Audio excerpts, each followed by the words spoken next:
can't. Yeah. But you can't get greedy. That's the thing. It's like it all sounds good. Yeah, if you open that door, I mean, you gotta be careful on both sides, because even if she's like, okay, I'll do it just because I know this would kind of cut back on him cheating or stepping out. Yeah. Okay, cool, I'll do that. But if I gotta do all of that to keep my man, I don't need him. That's not the one for me. Yeah.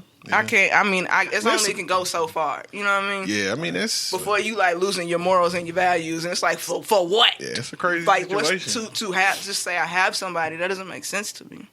See, for y'all to throw it in the mix, I don't know. To each his own. I ain't saying, I don't know. Like I ain't. I don't think I could do a threesome with my wife. It would just make it too complicated. For sure. It sounds complicated. It sounds like a lot of shit going on. Because everybody's like, oh man, I want a threesome. But if you doing that with your wife, it's just one of two things is gonna happen. Either there's a lot of emotions. The other girl's gonna be standing out there and not really getting as much touches and stuff, or you gonna be touching her too much, and your wife gonna be like, nigga, what's going on? Right? She said touches and stuff. Touches and such. I didn't know they did that. The band. Such touches. I got a homie that actually like that. That's his life. He lives that life to where, they include the threesomes within their relationship. And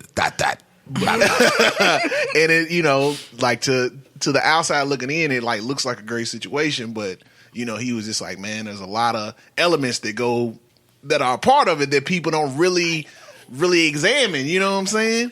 But the thing about it is, like, it's good for them. It's it good don't work for them. For everybody. Like, it don't work for everybody, but it definitely can. It definitely can work, and it definitely can. And don't get out here and start experimenting either. That's just dangerous. Like I said, you're gonna be touching the other girl too much. Your wife will be like, what the fuck going on? I'm straight, man. I got married a couple of weeks ago. It's been months. Yeah, like, damn, nigga, it's January, nigga. You got a couple months ago. I'm straight. I'm straight on the threesome, man. That's weird. But though, I mean, I feel like this is what can happen to you if you have one. There you go. Now, nigga.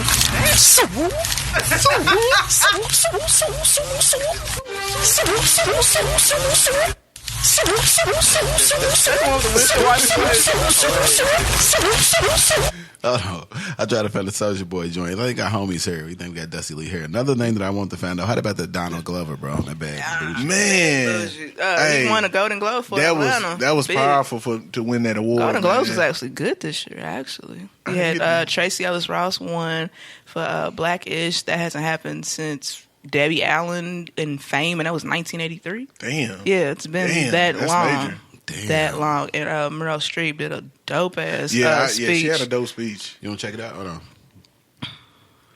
Performance this year that stunned me.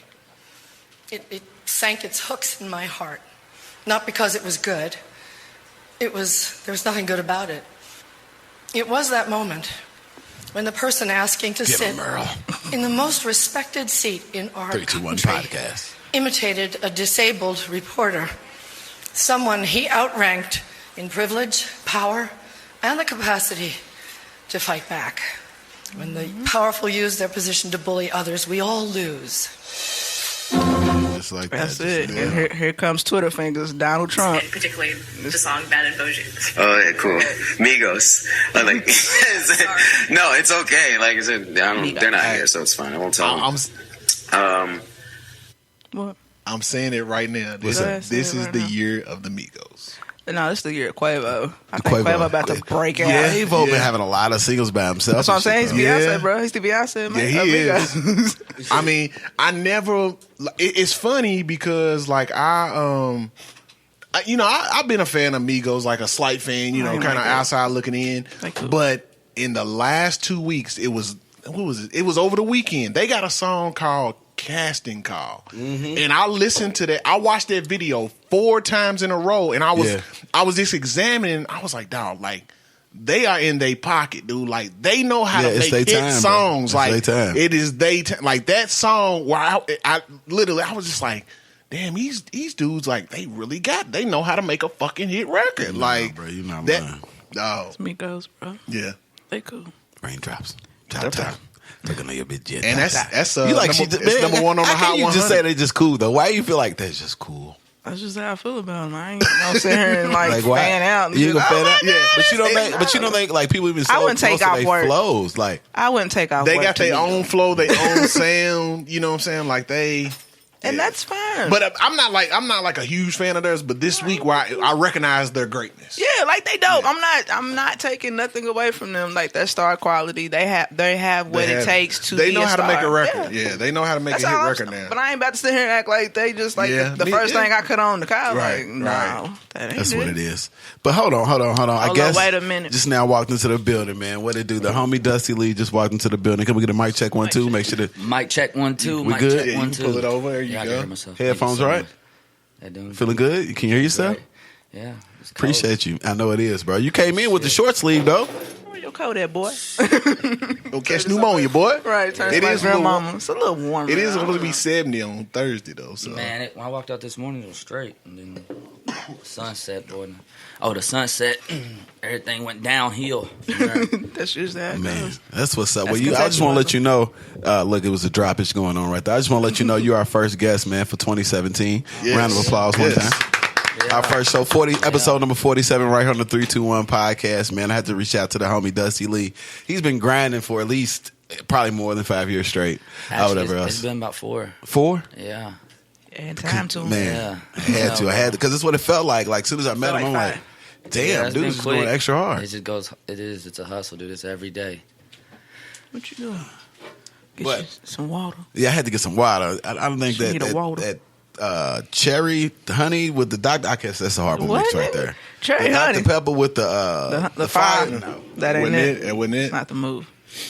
I know. I seen the party happening before my eyes. I see the Jack Daniels. Is that yours? That's how we get it in. Yeah, man. that was one of the sponsors. Yeah. Like we had a live show. What was our last live show at Vis-a-Vis? Yep. It's called R&P Rhythm and Podcast or whatever else, and we had them sponsor. Man, it was a dope event. Actually, that shit got me hot out of nowhere. The cinnamon just kicked in. I'm hot as hell. Man, but right on the 321 podcast, you waiting for yours to kick because you took all the Sprite, Red. That's probably she was talking to your hand was a little heavy on that. Shit. Boop, boop. We got straight fire. My bad. Off top. But shit Dusty, happens. Players fuck up all the time, bro. All the time. All the time. Nah, yeah, we can cuss. We can do Get that shit out your chest now. Fuck it. But the reason why we brought you here today, you can let them know, man, what you got going on, like this tour that you got popping off. I'm on a Return to the Outlaw tour with Struggle Jennings. He signed us American, which is a Yellow Wolf's label. Shouts out to Yellow Wolf. Which is under Shady Records. And I actually turned down a Riff Raff tour to do this. And people be tripping off Riff Raff like, I know the entertainer, but I'm like, dude, you show up to a Riff Raff show and there's 1,000 people minimum. It's crazy. And they're all wearing... Look like they all came from the 80s and shit. Yes. It's like that? And they're all on designer drugs. Like Hogan or some fucking bad. He's like a exactly. wrestler. Like, And I toured with him. I did 5 dates with him like 2 years ago. And them were some of the funnest shows, dude. Like, he's a real good guy. That's what's up. You know what I mean? He really does he knows how to entertain, and that's what people don't realize. Like, they think you just step on stage with a mic and just spit. You spit some cold lyrics. Nah, man, you got to sell it. You got to sell people with something. It's your brand. To mention you selling your brand. And I seen somebody with a Dusty Leigh tattoo. No, it wasn't Dusty Leigh tattoo. What was it? I make Dusty look clean. Oh, they got Dusty. I got Dusty Leigh tattoos. I make Dusty look clean. I got quit my day job on their face. It's crazy. Damn, there's hundreds of people. Damn, that's powerful. There's hundreds of people in America on the face. Yeah, they just like somebody get 321 on their face. We would love it though. Anybody want to get 321 on their face? Go man, ahead. Feel free. I'm gonna completely judge you, but go ahead. Why not? I'm gonna completely judge you. But how long have you been on this tour? When did it start off? We started last week in Nashville, and this is we got 4 days off, but I leave Friday. And when I leave Friday, we don't come back till mid-February or early February. Dang. We got about 20-something, 18 dates then. And then from about the next month, it's 3 days in a row. So we'll be home 4 days, then we'll drive to Michigan and do 3 or 4 dates, and then come home, then go out to Nebraska or wherever we go. You know what I mean? So it's about 26 cities total. Man. So, it's working. That's that work right there. 4 years flat out. So do you got a project that you pushing along with this album? Yes. It is about to be, by far, my best music. I cannot wait till y'all hear it. It's about to be crazy. I drop my first video next week. And really, that video is not even a single or anything I'm gonna push. It's the song me and Struggle did together. And, you know, he has a huge fan base, so it was kind of cross promotion. It was something I had to get out for the tours, so I could promote it, get him to share it. All his fans come to my shit, and yeah, it's called Risky Business. You know what? I'll show you the artwork. It's hard because there's no other business more risky than music business. You are not lying, man. What's some of the things like in this music business? What's one thing that you felt like, man, I shouldn't have done, a mistake that you made that you like, man, I regret it? Do you have no regrets at all? It's all a learning process. Even to the day, I think I watch so many people who think you can pay money and just be famous, or you know, or people that's buying likes and buying followers and all that. And I'm like, it doesn't mean, at the end of the day, it doesn't mean anything. This shit has to be organic. You know what I mean? Like, people know when you're doing it, and they know when you ain't doing it. So if you're out here saying, I'm on Instagram, I got 466,000 followers with no verification, and you got 3 likes and no comments, people know you're full of shit. You know what I mean? And, he broke it down for y'all. But literally. I mean, but it's the truth. And I'm like, everything is organic with me, and it just keeps getting better. And I think the worst thing I've ever done is I didn't push my social media as hard as I did. I'm about to hire a publicist, which is probably the best thing I've done, and a social media team. And they do Cypress Hills, Jelly Roll. You know what I mean? Like, I'm about to hire all of them because the social media, man, like, I've put more physical CDs than any artist I know in Kentucky in the streets, hands down, within 2 projects. You know, that's Marley Marr. I did 50,000 of that quitting my day job before I even went to disc makers and started getting them professional. I did that on his CDs. You know what I'm saying? And I'm like, you can ask me, like, no joke.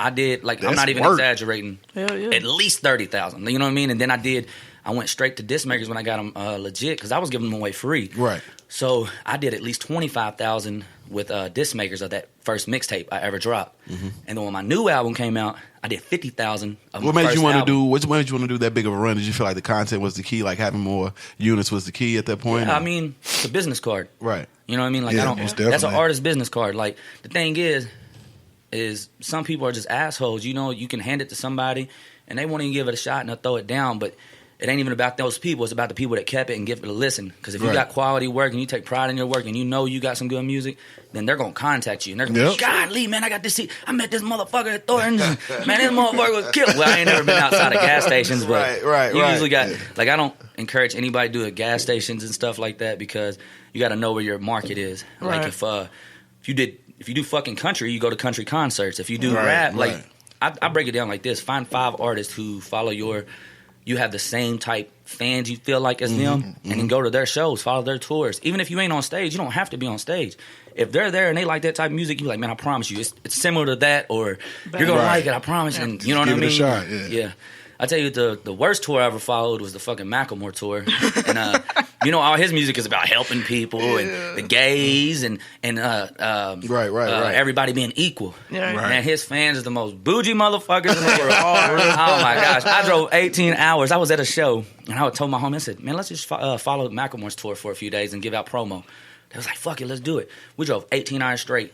No stops. With my trailer, everything, bro. Straight to Miami. I jump out. We ain't got no showers or nothing. And I don't dress hood or anything, you know what I mean? Like, I don't dress urban, like I'm from the hood or nothing. I'm very respectful with my presentation. You are fresh with your polo. You got the big bird. He is Ralph. He is Ralph. The big Ralph. So, because I know if I got neck tattoos and face tattoos and shit, and I'm like, hey, you want to take a CD? They're like, oh, fuck, don't rob me. You know what I mean? That's just the way it is. It's the way the world works. The stereotypes. And so they're like, oh, no, I don't want it. You know what I'm saying? Like, don't even want to hear me. Don't even hear me. But the coolest thing about that whole thing is Macklemore's mom and dad came up to me outside the show with all access passes, and they was like, you know what? They took them. They took my CDs, and they're like looking at it and they're just laughing because, you know what I'm saying, like my little quit my day job gimmick and all that. And they're like, you keep doing it. They're like, we used to tell my son back in the day, and they didn't tell me it was his parents, but then they pull off in a Phantom when they got all access and the security team and shit. Like, oh, shit. And his dad looked just like him. But they're like, we used to tell my son up until 5 years ago he would never go nowhere with this. He needs to do something with his life. He's not going to do shit. He's just a fucking bum living at home with us. Damn. And he did this for years. She's like, you know what? Don't let nobody tell you what the hell you can do and can't do. You keep doing this shit. She's like, because if you got the drive for it, you're going to make it. And I was like, damn, man, it's dope. I almost cried. You know what I'm saying? I was like, shit, I would have been like, that's powerful. Yeah. Thank you so much. Yeah. Real.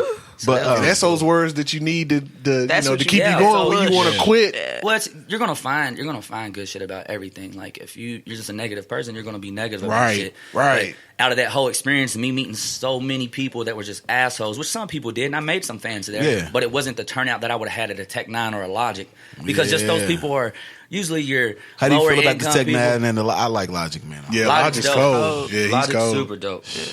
Look, there's the artwork. Yeah, that's dope. nice.